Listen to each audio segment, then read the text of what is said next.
At eto na nga mga kababayan, Master Judea, nagbabalik na naman. Kumusta po kayo? Okay?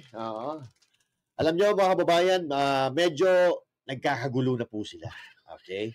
Nagkakagulo na po sila, kanya-kanya na po silang turuan kung saan napupunta ang kaban ng bayan. Di ba? So, medyo nagkakalaglagan na nga eh. So, kanya-kanya ng ligtas ng kanilang mga sarili sa usaping korupsyon. Yan. So, magkakaroon na po ng katuparan mga kababayan, matagal na nating hinihintay. Masasagot na ang katanungan kung sino ang mga kawatan sa bansang Pilipinas. Oo. So, nanginginig na po sila. Oo. Nanginginig na ang mga bombolyas ng mga kurap sa lipunan dahil malalantad ang kanilang pangalan. Okay?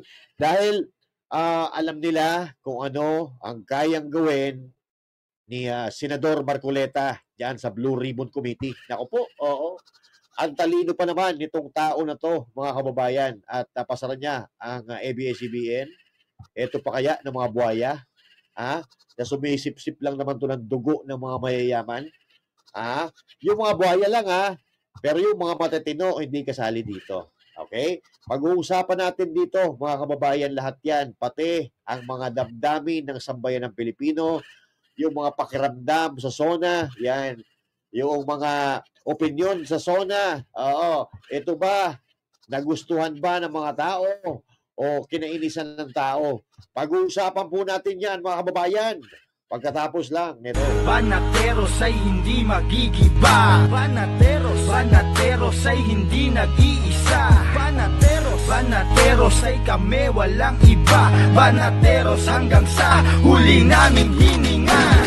Yan ang banateros, walang inuurungan. Pag tama palakpakan, pag mali ay babanatan. Yan ang banateros, boses ng ordinaryong Pilipino. Banateros ay walang makakaawan.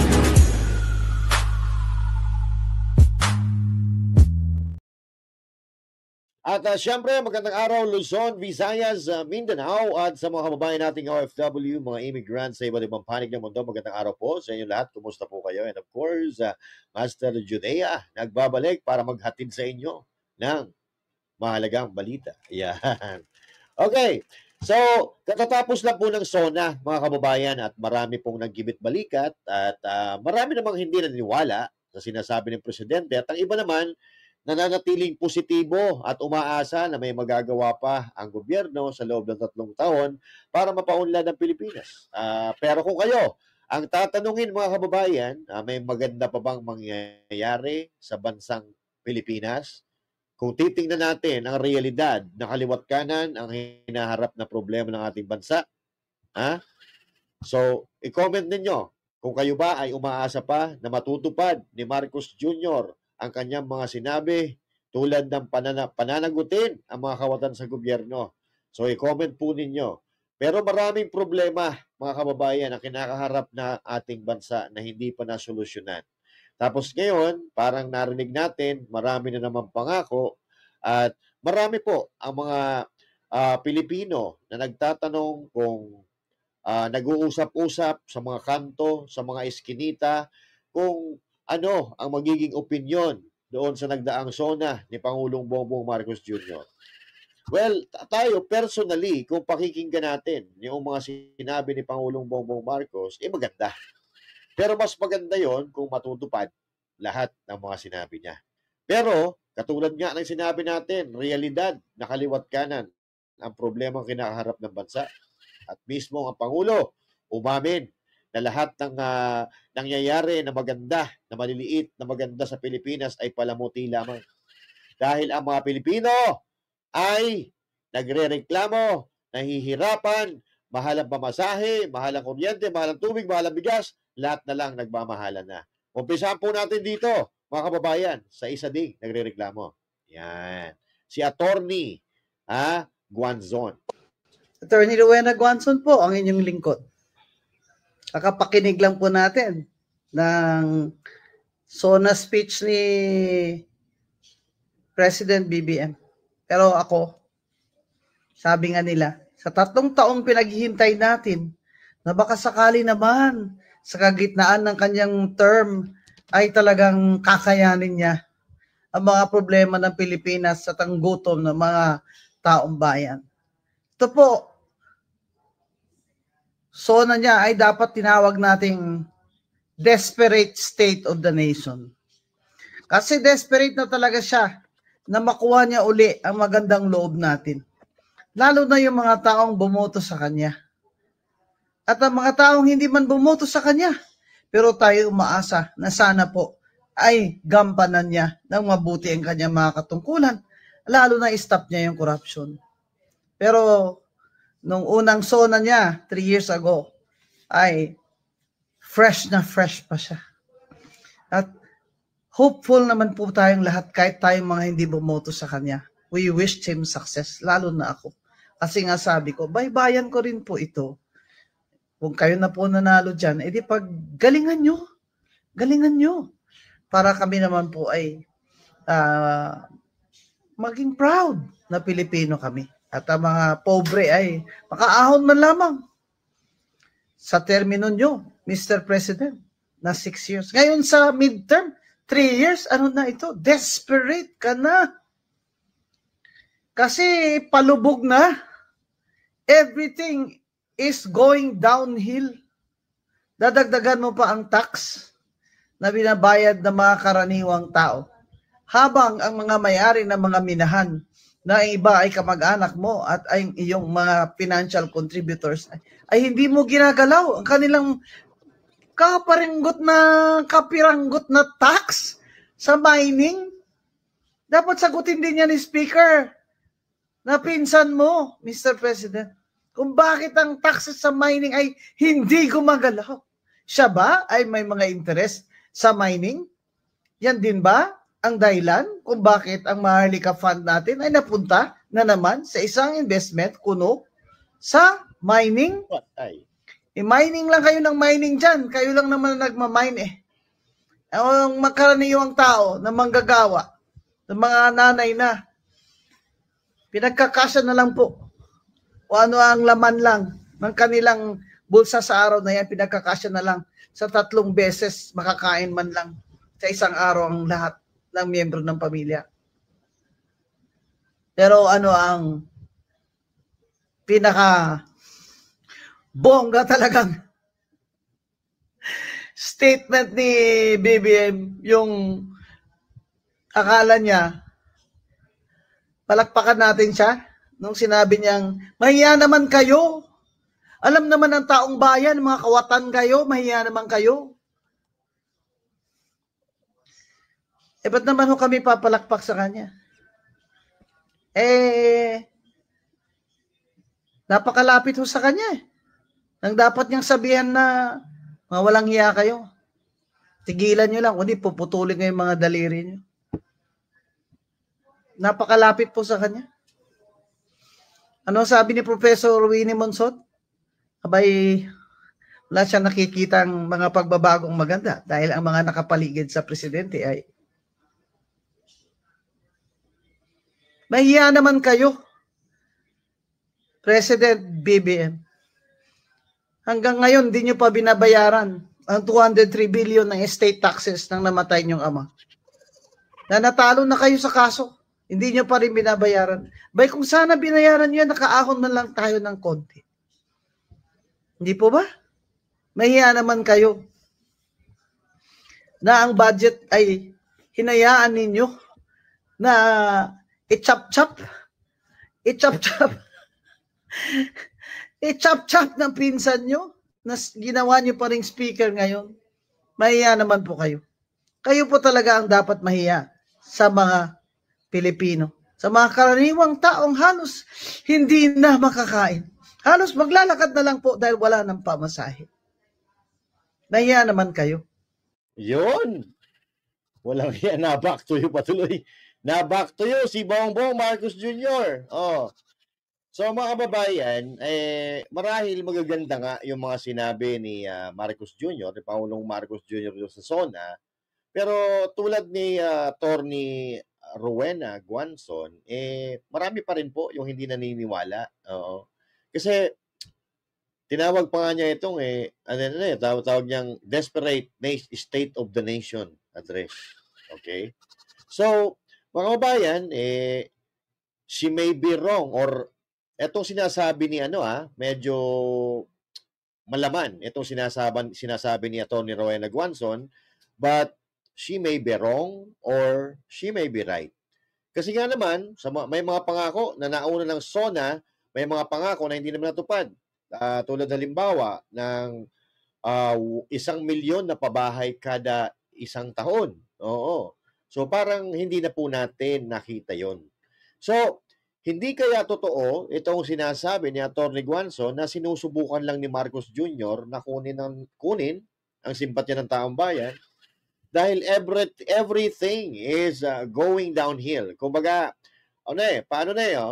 pabulusok na siya nasa gitna Dapat ito na yung peak ni Pangulong Bongbong Marcos, yung midterm niya. Pero parang wala hindi naman siya umangat Oo, hindi po siya umangat. Sad to say mga kababayan, pero yan naman po ang nakikita natin sa mga survey. At aminado naman, and even ang tagapagsalita ng palasyo na mababa talaga ang popularity, trust rating ng Pangulo. Okay? So, ano ba sabi? Mahiya naman kayo. Oo. Pero alam naman natin kung sino yung mga magnanakaw sa gobyerno. Kung pagbabasihan natin, yung sinasabi ni Atty. Rowena Guanzon, yung mga minamina, na mga kakilala nila, pero parang hindi ata pinagbubuwis at parang nagamit pa pala doon yung Maharlika Fund. Oo. Dahil sa mining pala, no? Tama. Oo. Tama kasi napag-alaman natin noon pa na nag-invest sa mining, ang ginamit ay Maharlika Investment Fund. Diba?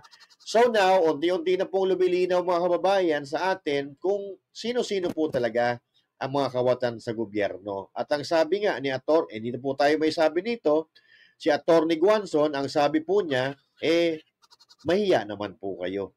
Kayo daw po pala ang dapat mahiya, Mr. President. Yun po ang sabi ni Atty. Guanzon. Hindi po tayo ang may sabi niyan.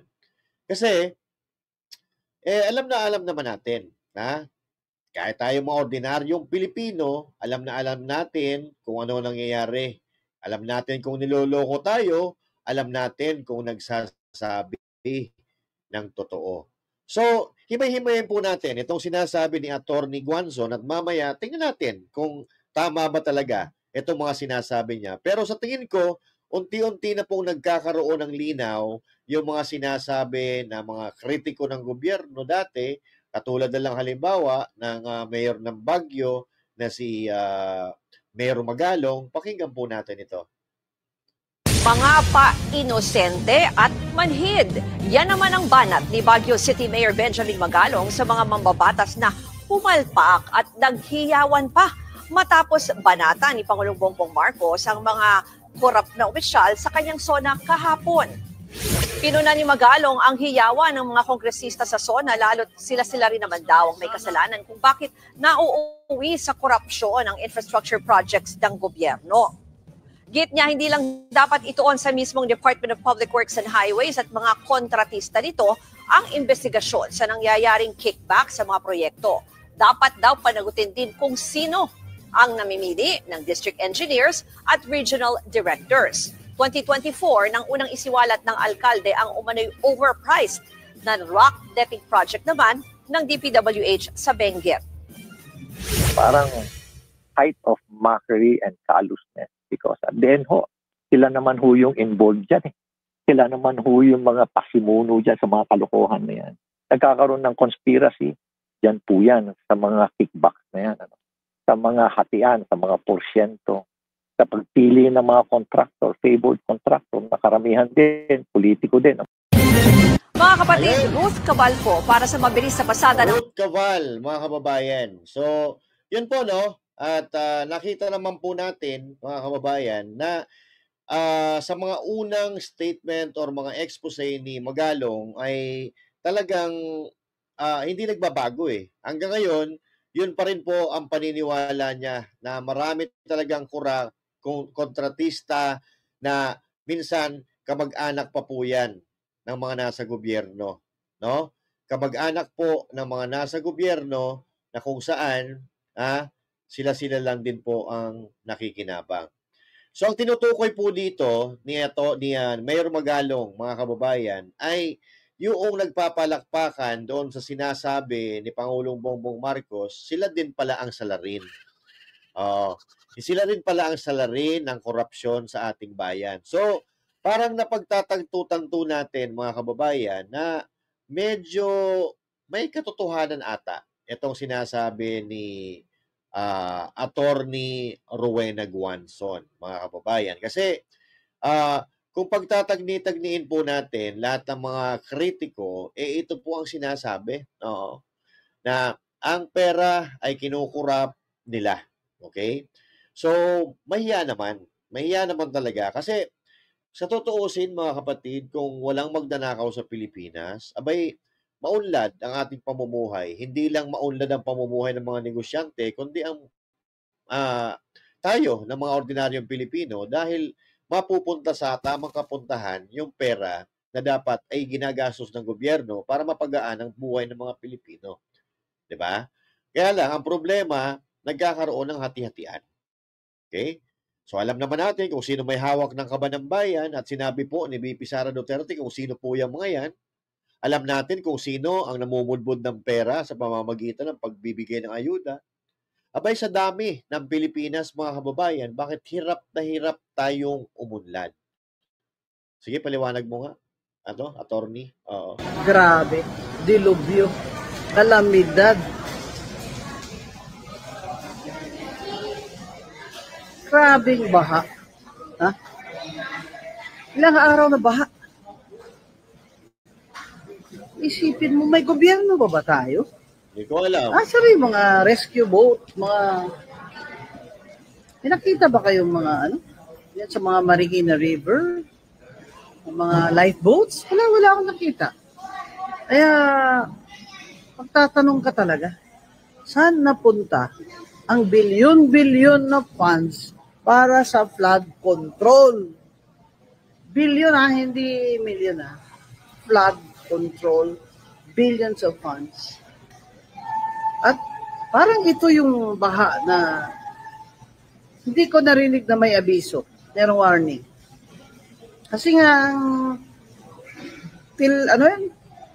yung weather bureau, halos naputulan na ng dalawang paa, putulan pa ng dalawang kamay nung na-stop ni Duterte administration ang Project Noah. Diba? Kaya yan ang problema talaga. Kung iba yung priority. Ilang beses ba tayo binabagyo bawat taon? Siguro mahigit kumulang 12. Alam yan ng gobyerno natin. Ngayon, magkano sa ekonomiya ang cost ng bagyo na yan? At ang cost sa lives, di ba? Bakit taon-taon hindi prepared? Kasi kung saan-saan naman nilalagay yung pera ng gobyerno. Ang dami kasi mga corrupt o para reclamation. Lahat, bibigay ng permit sa reclamation. Reclamation. Talagay nyo, yung mga corrupt, walang kita dyan. Sa pahintulot lang, permission, license na mag-reclamation sila. May datong sila dyan. O ikaka-reclamation nila, saan ba pupunta yung tubig? Diba? Baba talaga. Pwede bahang-baha sa Maynila. City of Manila. Diba? Yan naman sa Quezon City. Andun kasi yung dam. Diba? Pero naman, taon-taon, ganun. Alam na natin yun. Hindi naman ang solusyon ay ililikas lang yung mahirap. Yan ang solusyon. Taon-taon, ganun na lang.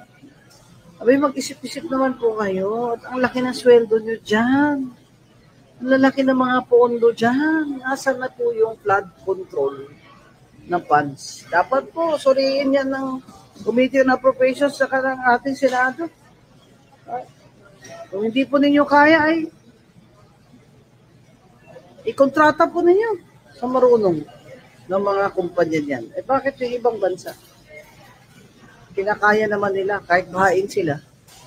Namimitigit nila, kumbaga. At may solusyon sila. Dito sa Pilipinas, dami kasi kawatan. At kurakot ang gobyerno, talagang walang solusyon sa problema natin. At taon-taon, ilang bagyo at baha ang dadaanan natin. Ayun. So, tinumbok na niya, mga kababayan. Kapag kurakot ang gobyerno, wala talaga mangyayari. So, ito po talaga yung dapat imbestigahan. Yung flood control project, the 1.4 billion ang budget araw-araw. Niyabang pa ito noong taga-DPWH na nagsalita, na gumagana naman daw, napapakinabangan. Paano napapakinabangan? Buong Pilipinas, baha. At ang tingin ko dito, mukhang niloloko din nila yung presidente. Niloloko nila yung presidente sa pamamagitan ng pagbibigay ng mali-maling datos. At napahiya nga dito yung presidente. Nung last SONA na sinabi ng presidente ng Pilipinas na nakagawa na sila ng 5,500 flood control projects, and after a day after ng kanyang SONA, umulan, bumaha, na fact check yung flood control projects. 'Di ba? Pero ngayon, mga kababayan, mukhang nag-ingat ang presidente sa pagbibigay ng figure, sa pagbibigay ng datos regarding dito sa mga nagagawa nilang project kasi natuto siya doon sa nakaraang SONA kung saan siya napahiya. Pero sa tono ng pananalita ng Pangulo na pananagutin yung mga kawatan, mga kababayan, ilalathala yung mga proyekto patungkol sa flood control projects, pananagutin na nagbulsa ng pondo. This is something that we need to look forward to. At sana ito ay mangyari at sana ito ay hindi pambubudol muli. Pero ang tanong ulit ay bumabalik sa hindi kaya tama si Atty. Guanzon na sa tingin ba natin ay muling nambubudol, kinukuha ang simpatya ng mga tao sa pamamagitan ng magaganda salita. At ito pa, ang sabi ng presidente, kung sakasakaling makakita siya ng proposal ng mga politiko sa 2026 budget na hindi aangkop sa National Expenditure Program, kanya po itong ibabalik. Di bali na daw na magkaroon ng reenactment sa budget para mapunta sa proyekto na mapapakinabangan ng mga Pilipino. Reenactment, ibig sabihin gagayahin ang pondo ng nagdaang taon, mga kababayan. Reenactment, the word itself. Di ba? Reenactment, gagayahin. Kung ano ang nangyari nung nakaraan, gagayahin sa kasalukuyan. Ibig sabihin, kung ano yung budget na nagdaang taon, yun din ganon din ang halaga ng gagamiting budget sa kasalukuyang taon. That's the reenactment. At kung ano yung mga proyekto na pinaglaanan ng pera noong nagdaang taon, malamang at yun din ang paglalaanan nila mga pondo, o kung meron mga changes, sila na lang po ang nakakaalam doon. Reenactment. But wait, hindi ho ba problematic yung 2025 GAA? Tinawag pa nga itong most corrupt budget deliberation in the Philippine history. Kapag ginaya o ni-reenact ang 2025 budget, parang mauulit lang yung nangyari ng 2025. Dahil parehong pondo, parehong amount ang gagamitin, and the same project ang kanilang paggagastusan. Mga proyekto kuno na hindi nga alam kung nasaan, mga insertion na hindi natin alam kung saan palad dumaan. So talo po din kung halimbawa i-reenact ang budget sa 2025 at yun din ang gagamitin budget sa 2026, panalo pa rin sila. Hindi kaya ito bahagi ng kanilang panlilinlang? Hindi kaya ito ang dahilan kung bakit gano'n na lang ang tinura ng presidente sa kanyang SONA? So, mga kapatid, either way, reenactment or mapasa ang budget ng 2026, talo pa rin po tayo. Kung patuloy po na ganito ang mangyayari sa kalakaran at sistema ng gobyerno, wala po. Na hindi napapanagot yung mga nakagawa ng kasalanan dahil kaalyado nila, abay wala pong mangyayari sa ating bayan. Kaya maganda po itong suhestyon ni Senator Ligarda kung saan pag-usapan ang BICAM. Ito po ang sinasabi natin, mga kababayan, na huwag nating pupuklatan dahil ito po ang dugo ng ating bansang Pilipinas. Ang budget po na inaalat nila taon-taon, yan po ang nagpapatakbo sa Pilipinas. So ngayon, sa tingin nyo ho ba, napatakbo ng maayos ang bansang Pilipinas? Para yung dugo, siya ang bumubuhay. At sa tingin natin ngayon, maraming parte ng katawan ng Pilipinas ang hindi makagalaw. Dahil yung ugat, tinatalian para mapunta sa kanilang mga ugat, yung dugo na dadaloy siya na sa Pilipinas. Kaya maganda itong suhestyon ni Senador Ligarda na pag-usapan ang BICAM. Ito dapat, mga kababayan. Before we proceed to the NEP of 2026, we have to exercise our strict oversight on the GAA of 2025. Meaning, suriin natin saan nagkamali, saan ang pagkukulang, saan ang mali sa taon ito na budget. Diba? At kung ang dami-dami naman mga flood mitigation or flood control, bakit ganyan pa rin? At hindi lang ngayon, yung pagtanggal sa PhilHealth, yung pagtanggal sa edukasyon, ngayon lalo na sira pa ang mga classrooms, sa mga storm-hit areas. So, ang dami na naman kailangan i-rebuild. Nagtanggal na nga hindi na mag-build ng bago, yung kakulangan pa na existing, nawasak pa. Di lalong malaki ang pagkukulang. So, maraming trabahong dapat suriin ang budget na ngayon. So, ulitin ko, bago pa man tayong tumingin sa NEP ng 2026, ay suriin natin ang ngayong taong budget. Kung paano ba ito nakakapagbigay ng tulong sa taong bayan or hindi nakakabigay ng tulong. Susuriin. Yan. Susuriin. Yan ang gusto ko, Senator Ligarda. Dapat ganyan. Yan may mga balls. Hindi natatakot kung sino masagasaan. Ito mga kababayan, ang sabi ni Pangulong Bongbong Marcos, it doesn't matter, ibabalik ko yung mga proposal ninyo. At di bali na tayo ay mag-re-enact ng budget. So kung yung nire-re-enact mong budget ay questionable, malaking problema po yan, mga kababayan. So gagayahin mo yung questionable na budget sa 2025 at yun ang gagamitin mo sa 2026. Parang inulit mo lang. Yung pagkakamaling ginawa nangyari sa 2025. So ito ang dapat. Pag-usapan ang BICAM, yung mga blanco, yung mga insertion na hindi natin alam kung saan-saan ang gagaling. Mga kapatid. So ngayon, parang nagtutugma po, mga kababayan, yung sinasabi ni Atty. Guanzon, sinasabi ng mga tao, sinasabi ni Magalong, sinasabi ni... Actually, wala namang sinabi si Atty. Ligarda. Sabi niya, si Senator Ligarda, ang sabi niya, titingnan. But we know for the fact that BICAM is actually the most corrupt budget in the history of the Philippines. Sino ba nagsabi nun? Si Lacson pa ata nagsabi nun Di ba?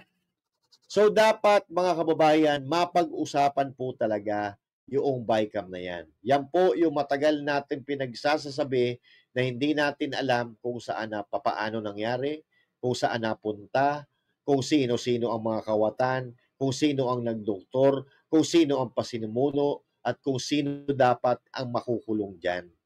Kaya nga katulad ng sinabi ko kanina, mga kababayan, sila po ay nagtuturuan dahil unti-unti nang nabubuking ang mga kawatan at kulang na lang tayo ng mga pangalan para maparusahan ng lipunan, maparusahan ng batas. Ipaintindi mo nga sa amin, Tobit Tiangco, kung papaano nangyayari o papaano nangyari doon sa BICAM budget, kung papaano nila ginawa at kung papaano nila pinalusot. Okay? Tuloy. Dapat baguhin Number one na dapat baguhin. Ang lahat ng bills na pina-file natin, okay, di ba bago i-approve for second reading, di ba committee amendments, then individual amendments. Tsaka mo palang aaprubahan yung second reading. Pero dun sa budget, dun sa GAA, ano yung napakasamang ginagawang practice dyan? Committee amendments, tapos sasabihin, i-approve sa second reading, and authorize a small committee na gumawa ng individual amendments. Yung small committee na yon, walang minutes yun. So para mo silang binigyan ng blank check, di ba? Bakit yung pinakamahalagang batas pa na ginagawa natin, hindi natin sinusunod yung proseso? So dapat dito sa budget na to, hindi natin naaprubahan kung hindi tapos yung individual amendments. Huwag natin aprubahan on second reading kung hindi tapos yung individual amendments. At wala ng small committee. So ibig sabihin, kung ano yung inaprubahan on second reading, yan yung final version. So wala ng insertion doon. Di ba kasi transparent Lahat isa-isa mong sasabihin yung individual amendment. Tapos sasabihin ng chairman kung tatanggapin niya o hindi. Yun ang napakahalaga. Di ba doon nagkakaroon ng, alam naman natin, hindi tayo pinanganak kahapon, di ba? Ilang beses ko na rin-erase yan Di ba bakit may small committee na ilang tao lang? Bakit hindi transparent dito i-propose ng bawat member yung amendment at tanggapin o hindi? Tapos pag in-approve natin ang second reading, wala nang pwedeng galawin doon. Kasi ang nangyayari in the past, a-approvehan yung second reading, tapos mababago pa kasi yung small committee lang ang magbabago. So hindi pa pwede yan. Ayun, mga kababayan. So, small committee ang magbabago. Sino ba yung small committee na yan? Okay? Wait lang. Baka nandito ata yun, yung small committee. Ito po. Ito po yung small committee na tinatawag nila. Stella Kimbo, Elizaldico, sino pa to? Dalipe, sino pa yung isa na yan? Ito, ayan. Stella Kimbo, Elizaldico, Manix Dalipe, Nonoy Libanan. So sila po, mga kababayan, yung small committee. So, Transmit Week, General Appropriation, yan, sila po. Ayan. So, base dito, mga kababayan, sa Dare to Ask, sila po ang small committee. Na ngayon, medyo nagkakabanggaan na po, no? Nagkakabanggaan na po at mukhang magkakaroon dito ng sacrificial lamb, mga kababayan. Walang iba, kundi si Elizaldico or si Kimbo. So, sino man dito, sa apat na to, mga kababayan, ang magiging sacrificial lamb at makukulong at pagtatakpan yung kanilang amo. Maaaring ganon. At ngayon, kung mapapansin po natin, mga kababayan, sila po ay nagbabangayan, iba ang sinasabi, iba ang mga opinyon, iba paninindigan ng tawag dito, iba paninindigan ng Kongreso, iba ang paninindigan ng Senado. Sa katauhan po yan ni Senator Chis Escudero. So pakinggan po natin. Ito ang isa sa mga bagay na sinasabi at ni Senator Escudero na kabaliktaran po sa kagustuhan ng Kongreso. Okay? Nagdesisyon ng Korte Suprema, sang-ayon ka man doon o hindi, dapat ito'y sundin. Kung hindi, magkakaroon tayo ng constitutional crisis at baka tingnan tayo ng mga karatig bansa natin at ibang tao na isang banana republic kung saan sinusunod lamang natin yung mga gusto natin. Ilang pananaw pa kaugnay sa desisyon ng Korte Suprema. 5 sa 11 pinag-utos ng Korte Suprema na isumite ng Kamara ay kabilang sa order o kautusan ng Senate Impeachment Court mismo, kaugnay sa compliance ng Kamara sa 1-year ban. Sabi nga ng isang kritiko ng Senado noong mga panahong yon, wala daw karapatan ng Senado utusan ng Kamara at tanungin ng Kamara kaugnay ng 1-year ban. Sabi ng kritiko ng Senado yon, desisyon daw yan ng Korte Suprema. Ngayong nagdesisyon naman ng Korte Suprema, ang sinasabi ng parehong taong yan ay Senate is the sole judge of impeachment cases. Dapat wag pansinin. Ano ba yan? Talaga bang nagbabago kung ano ang tama, totoo at naaayon sa batas? Depende sa gusto natin? Ayun. So, sino kaya yun? Parang si Tito Soto yun. O, di ba? So, mga kababayan, kung mapapansin natin dito, iba po ang pananaw ni Chis Escudero at ng Kongreso sa usapin ng impeachment case laban kay VP Sara Duterte at sa iba pang issue o issue na may kinalaman ang ating bansa. So, maliban dito, so may banat din itong si Escudero sa pamunuan ng Kongreso, mga nakaraan, na sa tingin natin, hudyat na po ito ng pagkakahati-hati na maaaring pagsimula ng gulo. Nagkakaroon na po ang paksyon ng gobyerno. Okay? Ngayon, noong una, Kongreso at Senado po nagkakaroon ng bangayan. Okay? Parehas po yan, legislative. At ngayon, ang kinakalaban na naman nila ay ito pong Supreme Court, Judiciary, mga kababayan. So, maliban sa nagkakaroon na ng paksyon, ang lehislatibo, gusto nilang awayin ngayon ang Korte Suprema. Sa tingin natin, ito po ay magdudulot ng gulo at katulad ng sinabi ni Senator Chis Escudero, magkakaroon ng constitutional crisis at magiging banana republic po tayo. Oo. So, ibig sabihin ko dito, gusto ko lang ipunto, mga kababayan, magkaiba ang stand ng Senado at ng Kongreso. At ngayon, mga kababayan, dahil magkaiba ang kanilang mga stand, ay eto na ngayon. Nagkakaroon na po sila ng sinasabing medyo siraan. Eto na ngayon. Okay? Wait lang Mahaba itong video pero hindi natin tatapusin. Kunin lang natin yung buod ng istorya. Mas tumindi pa ang espekulasyon sa umano'y budget insertions ni SP Chis. Nahulikam kasi ang kanyang pagbisita sa Kamara not once but twice sa kasagsagan ng BICAM deliberations. Ito po yung tinatawag na ham and cheese, mga kababayan. Dahil ang sinasabi naman ng Kongreso, mayroon daw pong ginawang insertion si Senate President Chis Escudero doon sa 2025 budget. Okay? Alright. 2025 budget. Ang detalye sa agenda report ni Dexter Ganibe, live nagulat mula sa Batasang Pambansa. Dexter, so ano na ang latest dito sa tinaguriang ham and cheese insertions? Nako.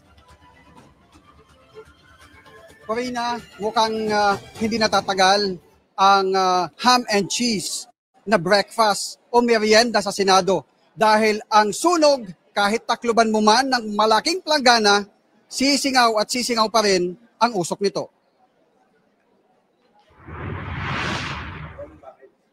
Hahamakin ng lahat, makamit lang ang minimithi, isang kasabihan na naging gabay ng ilan para magtagumpay sa buhay. At tila yan din ang batayan ni Senate President Chis Escudero noong 19th Congress sa issue ng tumataginting na 142.7 billion pesos na umano'y budget insertions sa 2025 General Appropriations Act o GAA. Sa video na nakuha ng Politico.com mula sa security footage ng Batasang Pambansa, makikita si SP Chis sa North Wing hallway papasok sa tanggapan ni House Speaker Martin Romualdez. Naka-rubber shoes siya, maong pants at printed shirt. Ang oras, pasado 2:00 ng hapon. Ang petsa, November 30. Bonifacio Day, holiday. Nasundan ito ng isa pang pagbisita sa House. Ang unang pagbisita nangyari 2 araw matapos simulan ang Bicameral Conference Committee para sa GAA. Wala pang Senate President sa kasaysayan ang bumisita sa House sa kasagsagan ng BICAM deliberations ng national budget, partikular sa panahon ng pag-reconcile ng mga magkaibang probisyon ng kanilang bersyon. Naaprobahan ng BICAM ang national budget noong December 11, 2024. At sa pag-aaral ng Politico.com, pangalawa ang lalawigan ng Sorsogon na home province ni Escudero sa nakakuha ng pangalawang pinakamalaking budget para sa mga proyektong pang-infrastruktura kasama ang flood control projects. Nagkakahalaga ito ng 9.1 billion pesos. Pero pinakamalaking bahagi ng 142.7 billion pesos na umano'y budget insertions ay napunta sa baluarte ng kaalyado ni SP Cheese na si Joel Villanueva, ang lalawigan ng Bulacan. Higit ito sa 12 billion pesos. Para kay Senator Loren Ligarda, kailangang mapag-usapan ito bago masimulan ang pagbusisi ng 2026 national budget. Yan. Napakinggan na po natin yan kanina. Pero ngayon, mga kababayan, etong bilyonaryo, may kinalaman ba to kay Speaker Martin Romualdez? Parang ABS-CBN din ata ito eh. Parang may nabili ata na frequency itong si Martin Romualdez. Hindi kaya ito. Pwede. Wala tayong time na i-check ito mga kababayan kasi ngayon ko na nakita sa bilyonaryo pala galing ito. No? So halatang halata na dinudurog dito si Cheese at samantalang nililinis ang pangalan ni Martin Romualdez. Okay? At ito daw ang pinakaunang pagkakataon na nagkaroon ng Senate President na pumunta diyan sa House para makipag-usap tungkol sa BICAM. Okay? So alam niyo kung bakit nangyayari ito mga kababayan? Oo. Malapit na po. Nalalapit na pong mabunyag ang mga baho ng mga korap na mga mga ito. Dahil alam nila na mangyayari po itong pagkakataon na ito. Nasana. Okay? Pinag-initan dito si Villanueva tsaka si Cheese Escudero. Si Villanueva, mga kababayan, isa rin ito sa bumabanat ngayon sa Kongreso dahil may kaaway ito diyan sa Kongreso kung saan nagpatutsadahan sila, di ba? Dati. So, ito ngayon. Kaya, mga kababayan, nagtuturoan na sila dahil dito. I move that we elect Senator Rodante Marcoleta as chairperson of the Committee on Accountability of Public Officers and Investigations. So move, Mr. President. Any objection? Hearing none, Senator Marcoleta is so elected. Mr. President, okay. Si Senator Marcoleta, mga kababayan, is the newly elected na hahawak sa Blue Ribbon Committee. Takot sila kay Marcoleta, mga kababayan. Matagal na nating alam na itong si Marcoleta talagang ugong-ugong na ito po talaga ang hahawak dyan sa committee na yan. Takot sila dito. Alam nila kung ano ang pwedeng gawin ni Marcoleta. Kung napasara ni Marcoleta yung ABS-CBN na dambuhala na negosyo sa Pilipinas at maging sa ibang bansa, napatumban niya. Nagawa niyang patanggalan ng prangkisa, nagawa niyang palubugin, ito pa kaya mga korap na politiko. Kaya ngayon, mga kababayan, kanya-kanya na silang ilag. Dahil malalaman dito, hindi po pwede kahit sunugin pa nila, mga kababayan, yung mga ebidensya. Kahit sunugin pa nila yung mga ebidensya, kahit gumawa pa sila ng mga bagong kasulatan, malalaman niya ni Marcoleta. Matalino itong mama na to Alam niya ang batas. Kumpara dyan sa mga kongresista na yan, na iba, na nagagaling-galingan, na hindi naman alam ang batas. Now, Senator Marcoleta, huwag mong kakalimutan yung kinaya-kaya kanila sa Kongreso. Huwag mong kalimutan kung papaano kanila binuli diyan sa Kongreso. Now, it's your time to give back. Okay? Hindi ko sinasabi na gumanti ka, pero ang pairalin mo dito, batas ng Pilipinas. Alam naman natin na maraming katiwalian, hanapin mo kung sino ang mga buwaka ng inang yan. Dahil yan ang dahilan kung bakit marami ang pamilyang Pilipino na nagugutom. Yan din ang dahilan kung bakit napakataas at hindi magkamayaw ang mga kababayan natin sa baha sa buong Pilipinas. At yan din mga inang yan ang dahilan kung bakit hindi umuusad ang Pilipinas. Kami po ay nananawagan sa lahat ng matitinong politiko na panagutin ang mga magnanakaw sa gobyerno nang hindi mapamarisan at matakot ang mga susunod na henerasyon na magiging politiko na huwag magnakaw sa kaban ng bayan. Hindi kaya ito rin na paghawak ni Senator Marcoleta ng Blue Ribbon Committee kung bakit ganon ang tema ng SONA at pananalita ng Pangulo? Hindi kaya ito rin ang dahilan kung bakit nagtuturuan ang mambabata sa Kongreso, sa Senado? Na alam natin ngayon, mga kababayan, ay kanya-kanya silang linis ng kanilang pangalan, kanya-kanya silang ilag, kanya-kanya silang tago, tulad na lang halimbawa ng buwak. Ito, pakinggan natin ang sinasabi rin itong babae na ito. So, galit naman ngayon sila kay Chis Escudero at si Villanueva na nagtalaga kay Marcoleta bilang nag-nominate kay Marcoleta bilang Blue Ribbon Committee Chairman. Ito na. Bakit kami? Ba't kami may kasalanan? Ang tanong naman po ay tinatanong kay Senate President Chis, bakit po sa amin po binabato ang tanong, bakit pag may mga criticism sa kanya ay tinataasan niya ng pilay ang House of Representatives. Siguro mas malinaw na sagutin na lang po yung tanong sa amin po. Ako personally, hindi ko alam yung tungkol sa CCTV. I'm not part of the House at the time. May CCTV, mga kababayan. Sa tingin nyo, sino ang maglalabas nun? Sa Congress yun. Sa Congress na video. Nakuhanan daw ng video sa CCTV. So halatang halata, mga kababayan, na binablockmail nila si Chis Escudero. Pag hindi ka nagsalita, marami pa kami ilalabas na ganito. Now, Chis Escudero, pag lumambot ka, alam na namin kung ano nangyari. Kaya dapat, Senator Marcoleta, it's your time to shine. Okay? Ipakita mo sa taong bayan na may pag-asa pa ang Pilipinas. Panagutin natin ang mga kurap na mga animal. Kung sino man yan, wala tayong pakialam basta lahat ng mga kurap na yan. At alam ko, mga kababayan, na ito ay simula pa lang. I cannot comment on the CCTV issue. Siguro yung tanong, bakit nga siya nandito dito? Kung tungkol yan sa BICAM, kasi ang speaker hindi naman po nakialam sa BICAM ng budget. Wow! Hindi daw nakialam ang speaker sa BICAM budget. Grabe talaga nito mga ito. Ginagawa mga tanga mga Pilipino. So now, mga kababayan, sigurado ako, lalong magwewelga o lalong kukulo ang dugo ng mga kongresistang ito kay Senator Escudero dahil dito.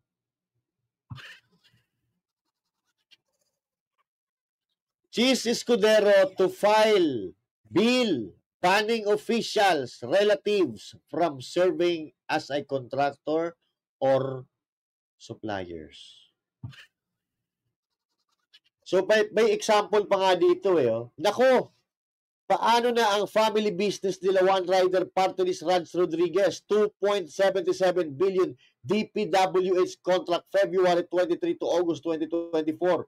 We will update this soon. May mga additional contracts pa. Isa si Rodriguez sa impeachment house prosecutor at sobrang critical kay BP sa OBP sa mga house hearings. So, support the bill. Itong mga gigil na ito, mga kababayan, ito ay masasampulan. Ito na mag-i-impeach kay BP Sara Duterte, ito yung mga takot na takot dahil may ginawa silang kalokohan. Remember what I said before na may nakausap tayong kongresista na kailangan daw nilang tuluyan si BP Sara dahil kung hindi nila tutuluyan si BP Sara, makukulong sila. So ibig sabihin, mga kababayan, mayroon silang ginawa na hindi maganda na pwede silang mabueltahan. Kaya ngayon, ganun na lang ang kagustuhan nila na ma-impeach si BP Sara at kahit ano gagawin nila para maisakatuparan itong mga gusto nila mangyari.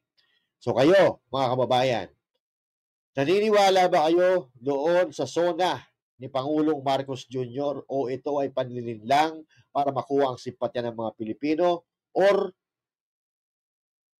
naniniwala talaga kayo na matutupad ang kanyang mga sinabi?